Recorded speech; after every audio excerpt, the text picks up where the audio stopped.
item number 3, which is to consider a proposed moratorium of development within Yarmouth's Royal River Pump Station sewer shed and to schedule a public hearing thereon. And for this, I think we have a special guest. I think it's me for now, although we are joined for this item. Item number 3 and item number 4 are sort of tied, but we do have Steve Johnson, our town engineer, and Aaron Zwerk, our planning and development director. So there may be gaps within this I can fill. If there's questions from the audience that need their expertise, they're available as well. So this is a new topic for the community. And again, I just within this presentation, it's going to get into some of the details of the existing limitations, constraints we have at the Royal River Pump Station. Share a little bit more detail on what a moratorium is, why it's being considered in this case. Outline all the town's legal authority to pursue this if the council were to recommend it moving forward, and then talk through some logistics on timeline and get some feedback from the public and from the council. So I'm gonna not go into too many details because again, in item number 4, Steve will in great depth, 2 hours or less, present the different existing conditions at the Royal River Pump Station. Of course, this is located behind the Rose School, in between Rose School and the Royal River Parkway and the Royal River itself. It's been first constructed in 1967 and last upgraded, which was basically pump improvements in 1992. And so, again, I think one of the big things that I'd like to just remind folks of as we go through these conversations today and moving forward is that the pump station, as unbelievable as our wastewater team is at keeping these important pieces of machinery up and working and at tip-top shape, it was built for 1967 conditions. And so, almost 60 years later, we're a much different place in the community. And again, there's sort of useful life within each of our pieces of infrastructure. So moving along, in January of 2024, the town saw a sewer overflow, which is caused by infiltration of water from storm events and sort of high flow conditions, which had untreated sewage enter the Royal River, which is not great. And what it does do is, based on our permit, it does require a 21-day close of shellfish harvesting within Casco Bay, in addition to other items within our permit that it is against. And again, I think as part of this conversation, as we move forward into how do we find a solution, is that we've looked into all sort of lesser alternatives to continue to sort of limp along with this process. And again, as well as it is maintained, we're looking at the diameter of the force mains just can't keep up with the amount of flow that's going through that facility. But again, Steve will get into more details later. So a moratorium in general is a temporary suspension of specific development activities. And again, this is a tool that is used by communities to, again, sort of put a pause, not to stop entirely, but to pause to come up with reasonable solutions to, correct areas that could prevent or provide public harm or have other regulatory or land use questions that require additional study. So again, study an issue, make any type of necessary ordinance updates or planning updates to react to specific community conditions. And then, in this case, implement necessary infrastructure upgrades. We'll talk a little bit more about that later tonight. And again, this is not meant to be a ban on growth. In fact, it is, providing additional time to think about sustainable growth and what we need as a community in order to continue to see folks have an opportunity to expand their homes, build new homes, expand commercial entities, and a lot. So the town has the ability through this public hearing and public process to establish moratorium through Title 30A for 4356. And again, it is meant to be tied to a specific and discrete rationale. So it is limited to 180 days. There are opportunities to extend that, assuming that the communities are taking actionable steps towards remediating whatever the problem is causing the moratorium in the first place. So generally, you'll see moratorium be extended by an additional 180 days in cases perhaps like this, where solutions can't be fixed within 360 days, it can be extended beyond that. And again, it needs to be narrowly tailored to a specific cause, and for this case, it's sewer capacity. So we'll run through these. Why is this the moratorium sort of the reasonable next step? Again, we don't want to see untreated wastewater and sewer backups discharging into public spaces and certainly into the Royal River. There are regulations, both state and federal regulations, that of course we need to abide by, and there are permits that are tied to those. And again, so there is some liability if we don't do anything.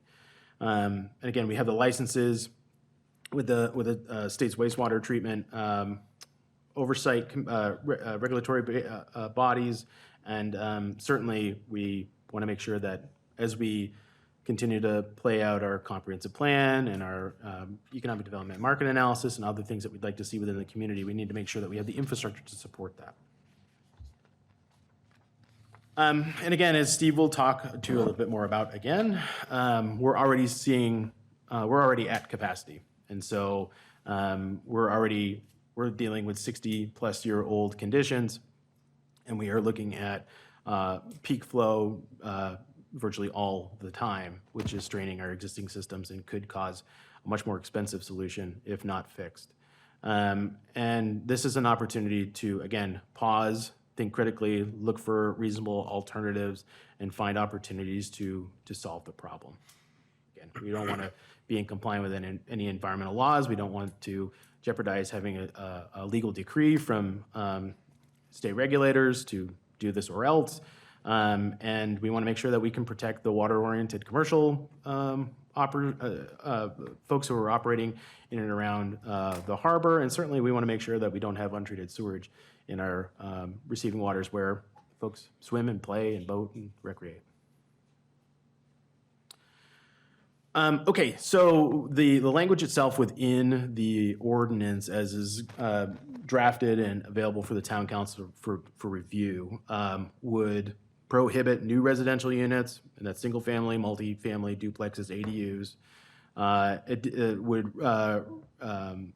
It would prohibit additions, renovations, increased bedroom count, commercial development increasing sewer discharge, and change of use increasing sewer discharge. So ultimately, anything residential or commercial that would increase the amount of volume going through that pump station within the sewer shed, and we'll show you the map in just a second, within that sewer shed would have to be stopped for the 180 days, and so we can continue to study and refine our approach going forward.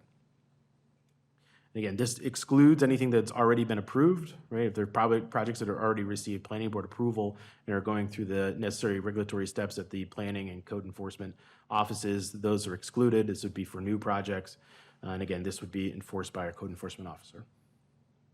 So this is sort of an overview. And Steve, maybe you can talk to this, if you don't mind me bringing you up, kind of share with folks what the two blue segments are, where the pump station is, and what the impact is. All right. Good evening. My name is Steve Johnson. I am the town engineer, and I can't get the microphone out of the holder. There we go. John, can I walk with it or no dice? Oh, shucky darn rats. I'm going to give it a try. I speak loud. So, Royal River Pump Station is right here in this little yellow dot, right? And so essentially, all the colored area that's this lovely purple color or this light blue color, those would all be parcels that would be within the sewer shed or within the drainage basin that would be served by this pump station. So it is a fairly large portion of town. Essentially, most properties that are east of Route 1, I'm sorry, west of Route 1. So north and west. So that's generally where that sewer shed is served by the pump station. It's quite a large area. I believe that the purple ones are our medium density residential zones, and then the lighter color is again some of the other zones like LDRs. So we tried to break it out a little bit because our growth zones are MDR zones, and I'll let Aaron can probably talk in painful detail about that. But that's generally what that depicts. Thanks, Steve. I hope you heard it. You'll have an opportunity to talk more about it here, I think, in a few minutes. Can't wait. So just to kind of wrap things up for now, and we'll have an opportunity to share more information as we get closer to the 21st. But sort of if approved on the 21st during your voting meeting, we first talked about this at a Town Council Operations Committee meeting in mid-July. Again, today and 2 weeks from now, you'll have an opportunity to review this and make a decision on how you'd like to move forward, assuming it's approved on the 21st. The moratorium would be effective as of the following day, August 22nd. And again, the first 180 days would bring us through February 8th of 2026. And if extended again, it would bring us to August of 2026. And again, one of the things we're going to talk about is investment necessary to rebuild that pump station, which Steve will talk about in more detail in the next item. If approved later in the agenda and later in the month, bond question will be available to the voters for vote on November 4th. And again, pump station reconstruction, as we know right now through our preliminary design and engineering work, would be spring of 2028, which is a long time from now. So with that, there's going to be a lot of questions, I'm sure, and we're going to be available, both Steve, Aaron, and myself will be available to answer questions as we move forward with this topic. And again, Steve will get into greater detail on the actual existing conditions and necessary next steps. But for the moratorium piece, if you have any questions, I'm happy to answer them. Good evening, everyone. Again, my name's Steve Johnson. I'm the town engineer. I want to thank you all for the opportunity to be here yet again. And one of my favorite topics is wastewater, second only to stormwater. So we're here tonight to talk about a referendum proposal. This is a kind of a critical financial need for the department for the replacement of the Royal River Pump Station, which is, and I want to, before we get too far along, this is a request to move forward with a referendum warrant on November's ballot for the citizens' consideration in the amount of $7.5 million. I want to point out, too, that we're going to talk a lot about technical stuff tonight. We're going to talk about sewers, pump stations, all kinds of cool stuff. We won't be talking a lot about the financial aspects of that. We're still working on that. I know Scott and our superstar financial advisor, Don Madden, are going to be working through those thorny issues, and there will be plenty more in future meetings on that. So here it is in all its glory. This is the Royal River Pump Station. It is to the east of Rose School. It's down by the Royal River walking path. And for those of you that walk through that beautiful facility, you get a whiff of it every time you go by, I'm quite sure. So a little background. So this pump station is one of our oldest. It's our second largest. We have about 30.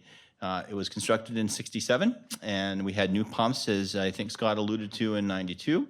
And they are themselves at the end of their life. So this, as I mentioned before, conveys about 2/3 of our wastewater flow, and it serves most of the properties to the westerly of US Route 1. And I need water. So this is a traditional wet well, dry well scenario, which was popular in the '60s. It has two 60 horsepower pumps. Its design capacity is about 1,400 gallons per minute. So that pump station conveys all of its sewer flow from the station to a manhole over near Bridge Street and Main Street through a 10-inch asbestos cement force main pipe that is original equipment. That also was constructed in the '60s. So that too is at the end of its life. As a matter of fact, I can't even tell you what the condition is of it because it's been in service ever since. So while the pump station has been well maintained over its life, we have a superstar crew that does wonderful work. It is at the end of its life, and it is really no longer code compliant and does need to be replaced. And of course, as we mentioned in the last agenda item, that this pump station is currently at capacity and cannot convey additional sewage flow, which will impact potential development within the sewer shed.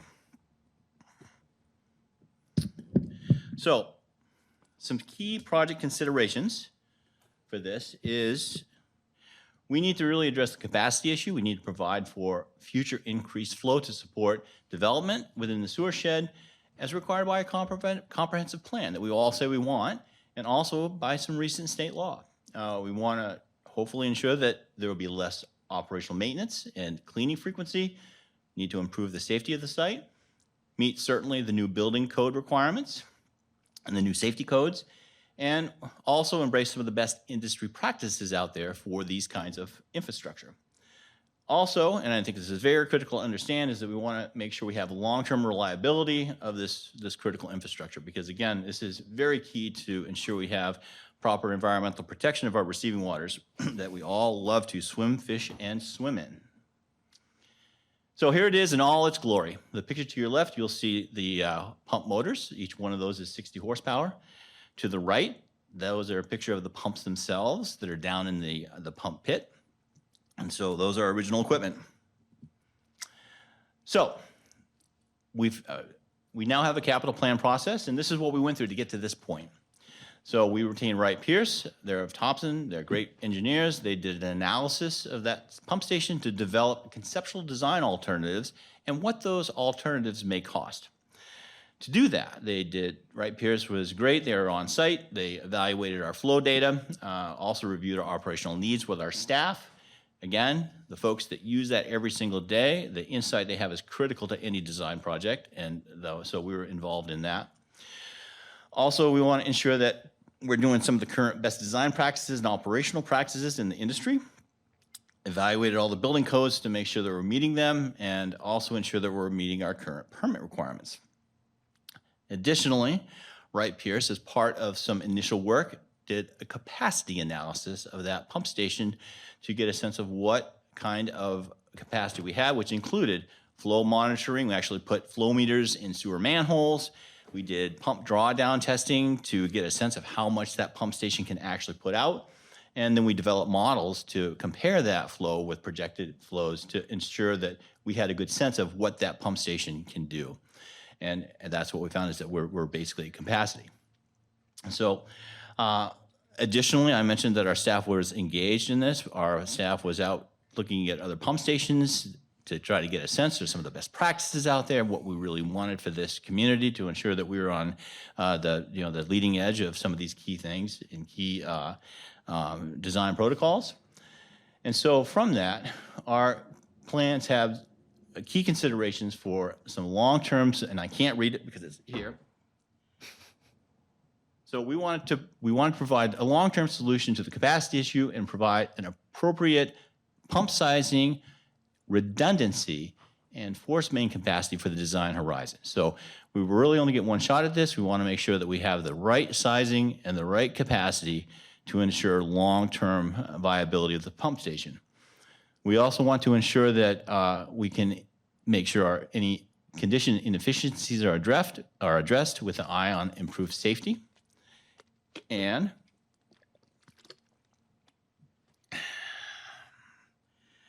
as I mentioned, we wanted to look at some of the industry standards to ensure that our pump stations are out there and the same with others and quality installations.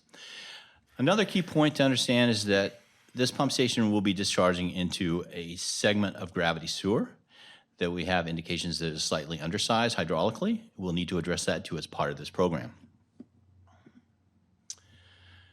So after all that, and there was quite a bit of work, we've come up with really 3 pump station alternatives. So do nothing, of course, is an alternative, not a great one, not really a serious option in this case. Another option would be to demolish the existing pump station and then replace it with a new submersible station, a new force main, and then do the hydraulic upsizing of the gravity sewers downstream. A second alternative would be to retrofit and reuse some of the existing below-grade infrastructure of that existing pump station and turn that into a new submersible station, new force main, and hydraulically upsize again the downstream gravity sewer main.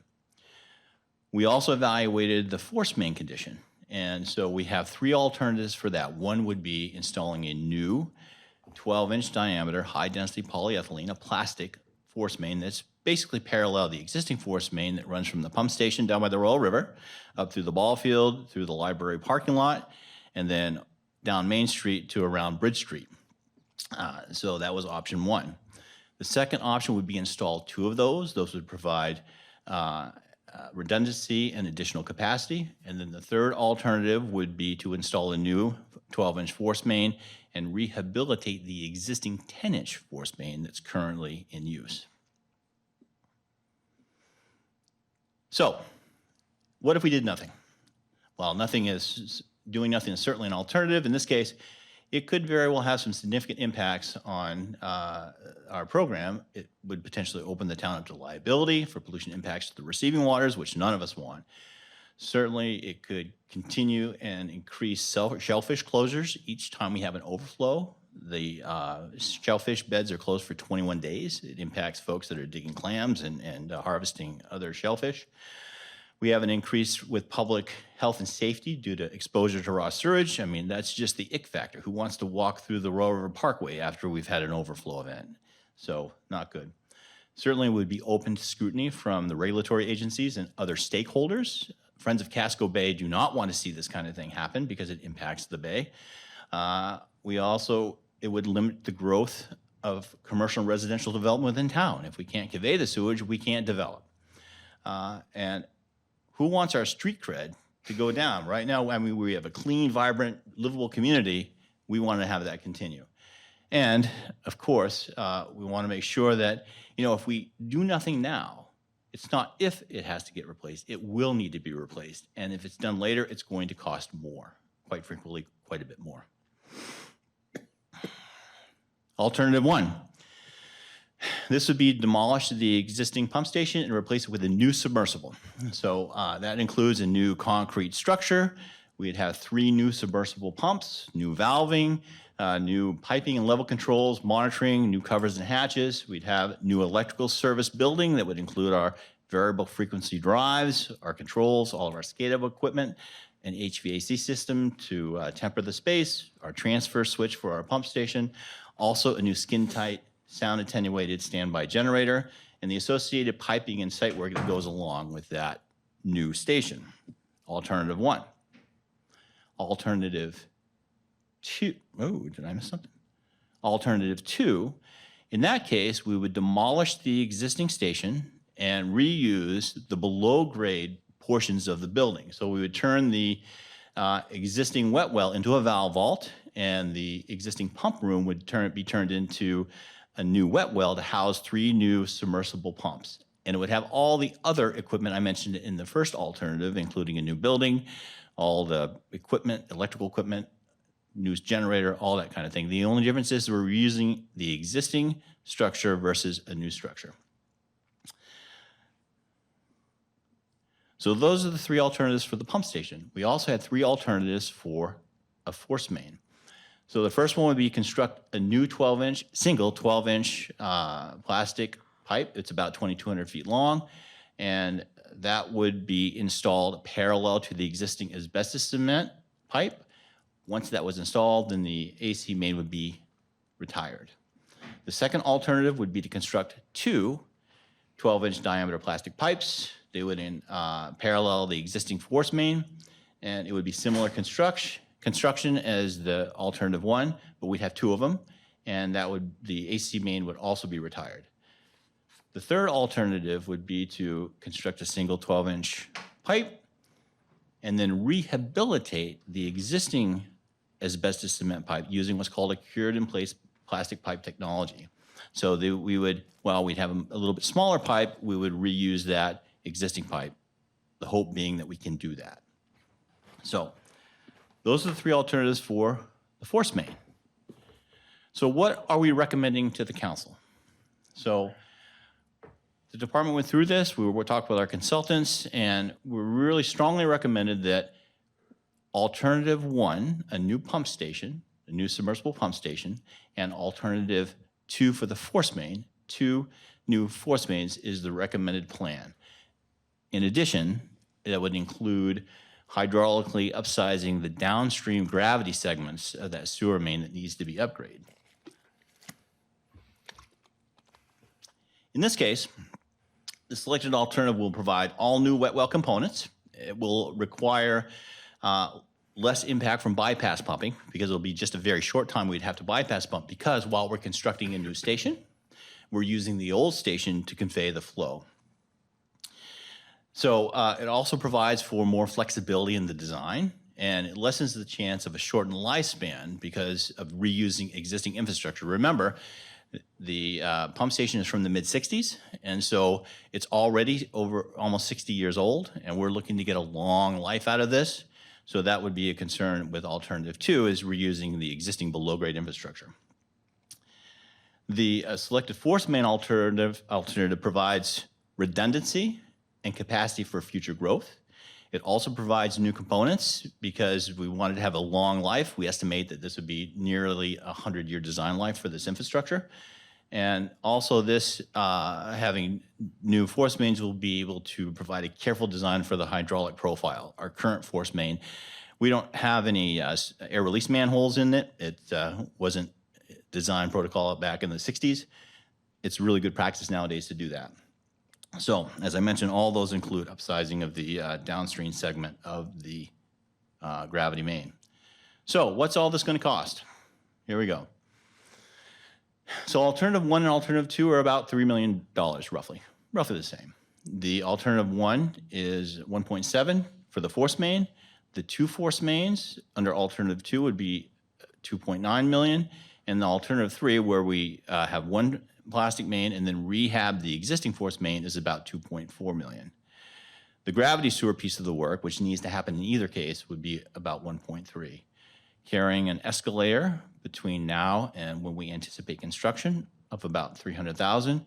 The recommended plan for alternative 1 and alternative 2 force main would be $7.5 million.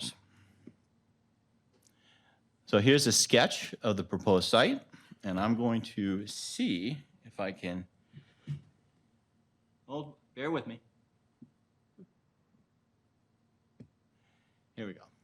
So my little laser pointer. So right here, this circle, this denotes the new proposed wet well. This rectangle here proposed the new valve pit that we need to install. This rectangle over here to the upper left, that would be a new generator. And this rectangle here denotes a new building that has all the electrical services and all the controls in the building. This would be a new drive entrance. Over here, this is the existing infrastructure that's currently on site, the picture I showed you. All of this infrastructure here would be demolished below grade and abandoned in the site. So essentially it would look like kind of a lawn area. And that's it. So I'm happy to answer any questions. And so there was a lot of information there, so please, I'll be here to answer any questions you may have. Thank you.